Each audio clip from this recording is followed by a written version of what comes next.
So just take us through your journey. Who is Attila Korosi and how did you get here? Well, my journey started about 30 years ago. I was born in a country called Yugoslavia, and the first 4 years of my life were actually pretty good. My dad had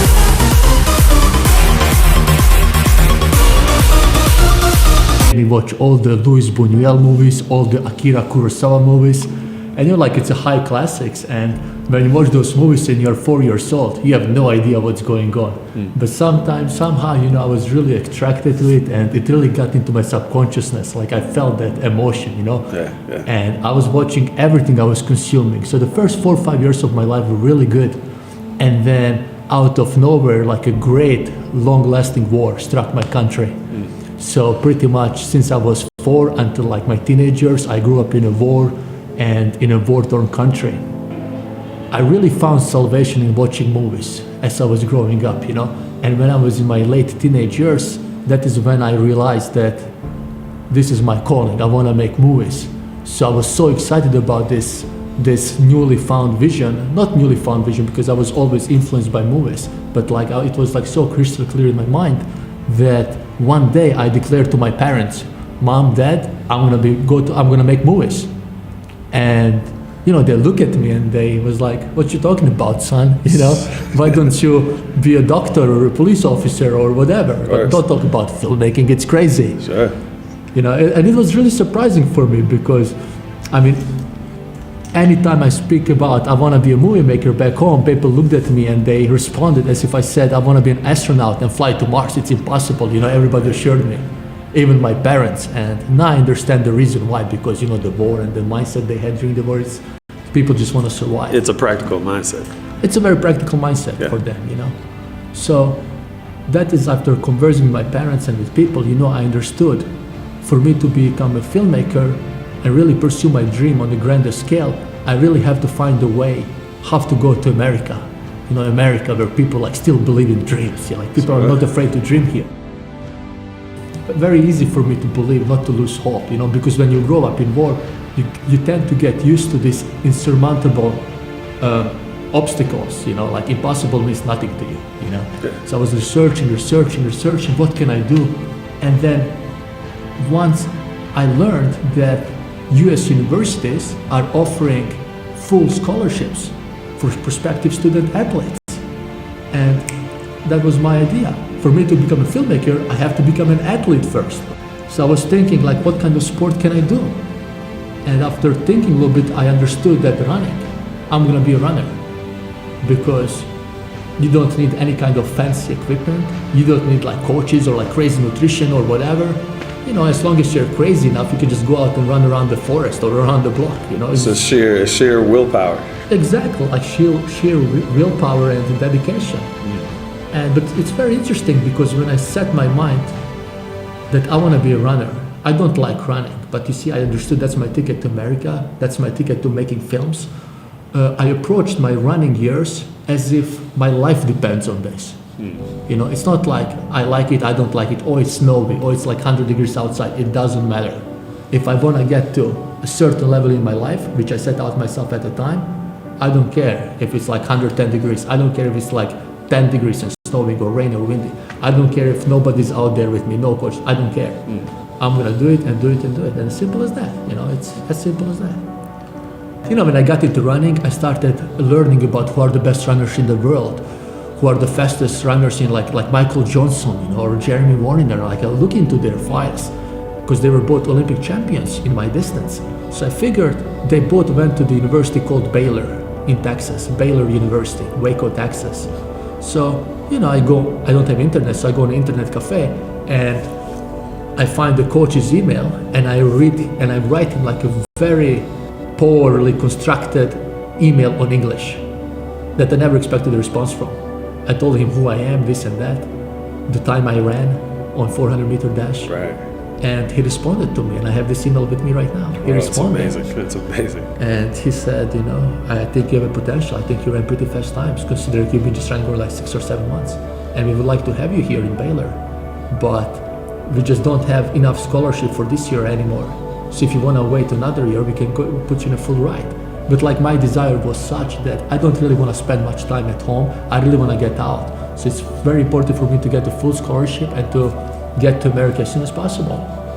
And when I told him this, his answer was like, well, unfortunately, we cannot have you here then if you cannot wait another year. But if you would like us, I can put you in touch with another universities in America who are having the same running program or we have connections to, like affiliated with. Sure. And this was really out of blue when a coach from the University of Tulsa, it's a school in Oklahoma, Division I school in Oklahoma, they reached the Golden Hurricanes. He reached out to me, and I was like so surprised. And he was like ready to offer me full scholarship. He just said, I talked with the head coach of Baylor. He told me to give you a full ride. Simple as that. That was it. I have the email. It's crazy. And I had lots of headwind when I was a runner. Like I had lots of obstacles to conquer. It was like those 12 months I dedicated to running back home. It was an emotional roller coaster for me. I lost my mom out of nowhere. I remember my most important race. That was the decisive race, whether I'm gonna get a scholarship or not. And 2 weeks before that race, I was doing jumps in a workout and I completely twisted my ligaments on my left ankle. And I was devastated, I remember. The doctor came over, he took a look at my ankle, touched it, inspected it, whatnot. And I tell him, doctor, you have to fix me. I have 2 weeks to run. And he looks at me and says, 2 weeks. He says, if you're able to run if you're able to walk within the next 2 months, you should consider yourself lucky. That's what he told me. And it was a punch to my heart, But I remember this is the same thing when people told me I cannot go to America. So the same thing, instead of listening to the doctor, I didn't trust what he said. I didn't believe a single word he said. I went home that night, and as I said to you earlier, I elevated my leg in 90 degrees and I pressed my ankle, I pressed my feet, and I was talking to my ankle. I wanted to become a friend with my ankle. I wanted to convince my ankle, that we can do it. Like, come on, we invested so many months to this opportunity, it's not gonna come again. And these people are watching at me right now. So, 2-3 days later, I start jogging. It's painful. I can jog like 2-3 minutes. Then I go home and ice it, I massage it, like I put lotion on it. Again, I talk to the ankle. I don't sleep, I talk to the ankle. And then, believe it or not, and again, I have this visually documented, I ran 2 weeks later. I remember it was January 27th of 2005 or 2006. 2 weeks later, I ran and I won that race. It was an indoor race, but I ran and I ran a personal record. I graduated from school. I graduated as one of the top of my class, bachelor's in accounting and economics. But I didn't come to America to be an accountant and to work in office. But I was like, I didn't come here to do that. I came here to do movies. And then I was like, that's just like that. One day after my graduation, I graduated May 11th, 2011. And May 12th, I was in LA. I just came to LA the next day. And I didn't know anybody in LA. Like I find a girl, I was in Tulsa, I found a girl on Craigslist. And I was like, she was looking for a roommate in Hollywood. I was like, I would like to move in with you. So she was like, okay, I can reserve you the apartment. It's one thing when I told back home to people that I want to make movies and they didn't believe it. They didn't believe it's possible. But I was really surprised because when I came to LA and I said to people, I want to make a movie. Let's make a movie, guys. Everybody was excited. I was like, let's do it. It's a good idea. But then the next day they came back to me and they asked me, well, how much money do you have? Who's your father? What kind of connections do you have? And when I said I don't have any of those, I just came to LA and nobody. They were like, forget it. Don't even bother. You're not going to make a movie. Because some people I remember some people went even as far as stating that making a movie, it's like one of the hardest and toughest things to do, Like they tell me sometimes even people like Brad Pitt can't make their own movie the way they want to because like so much things going on into making a single movie. It was surprising because I always thought in America people love to dream big and they execute on their dreams. But I was a little bit surprised, I have to tell you that, And I noticed that everybody in Starbucks or everybody, people write on their screenplays, people talk big, people talk they know everybody, people talk they're so driven and so hardworking. and people talk like they know they have connections everywhere. But at the end of the day, when it's time to execute, when it's time to show that actually what you have and what you know and what you can do, unfortunately, maybe I just had bad luck, but most of the people I came across, they don't do nothing, they just talk. And this was a very big and great learning experience for me. Yeah. And that is when I decided, you know, Tori, I don't want to be one of those people who talk. I don't.